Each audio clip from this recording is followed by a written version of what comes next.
Well, thank you, Mary, and I'd like to add my welcome to all of you today.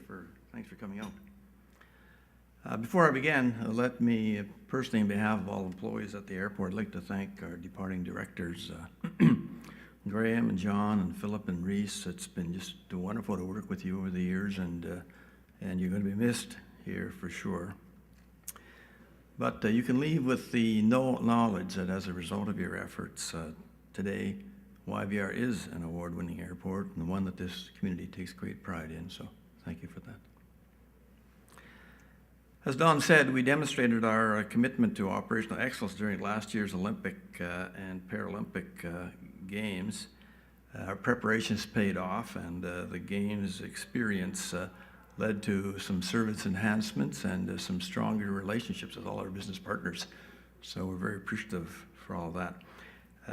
Today I'd like to talk about where we go next and the future of this airport and what we need to do to ensure that YVR continues to support British Columbia's economic development. But to talk about the future, I first need to talk a bit about the past. And as Mary mentioned, YVR turns 80 this year. And already back in 1931, YVR aspired to be a gateway, an airport that connected North America with Asia.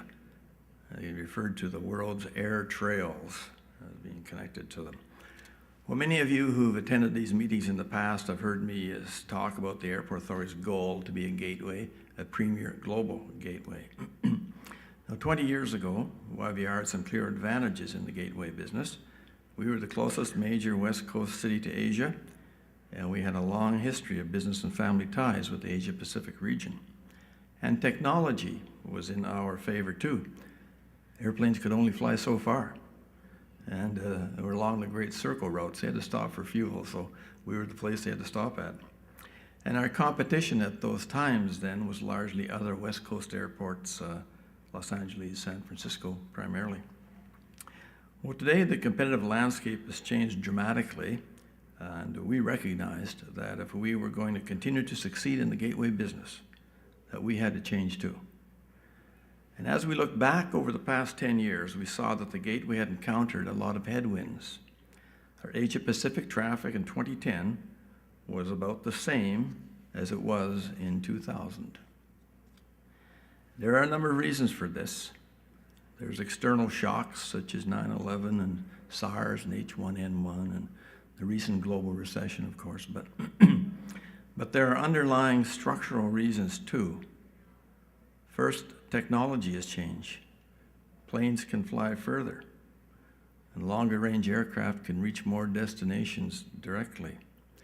And that opens up new markets to Vancouver, but the flip side is that our current customers can reach other destinations without gatewaying through YVR as well.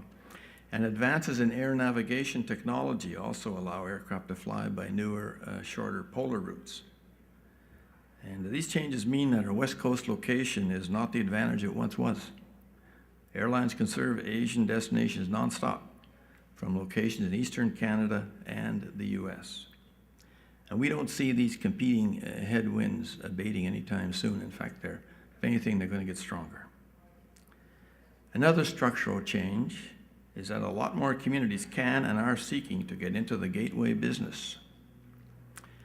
Now, we chose a gateway strategy because it allows us to provide more service to the community than the British Columbia market could support on its own. And this in turn provides more connectivity for BC businesses, more employment, opens up more travel and trade opportunities. Well, other communities want to get these benefits too. And one example is Calgary. And Calgary is currently building 22 new international gates. That's the size of our international terminal today. Now, Calgary is growing, but its local traffic is not growing at a rate that would require 22 new gates.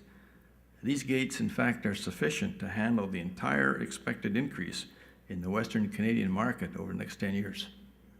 And I'll add that Edmonton is also building 12 new gates. Well, these airports will aggressively seek to fill these gates with Asian traffic, YVR's business. And we'll all, of course, be competing with Chicago and Toronto and New York, who also want a bigger share of the gateway pie. Now, there are other structural changes too. We've seen a host of airline mergers going back to Air Canada and Canadian.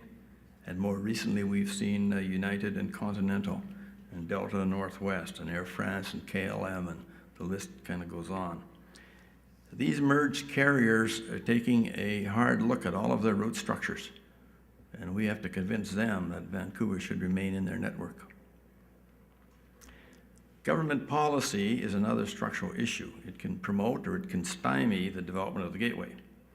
And there have been positive strides in some policy areas that's needed to support our gateway growth.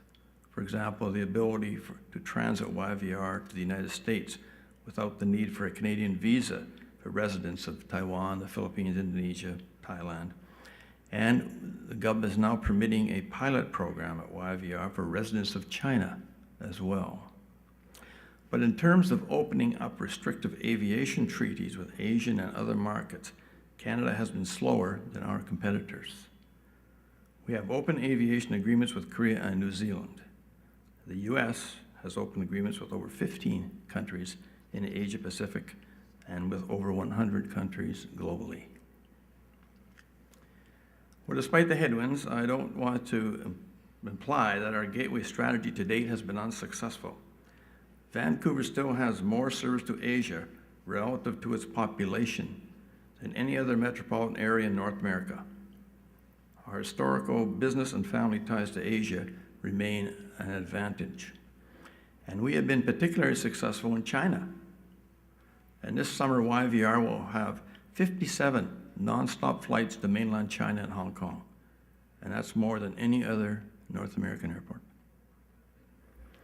And this includes this is breaking news here, a new 3 times a week service to Guangzhou by China Southern, which begins on June 15th. We're very pleased with that.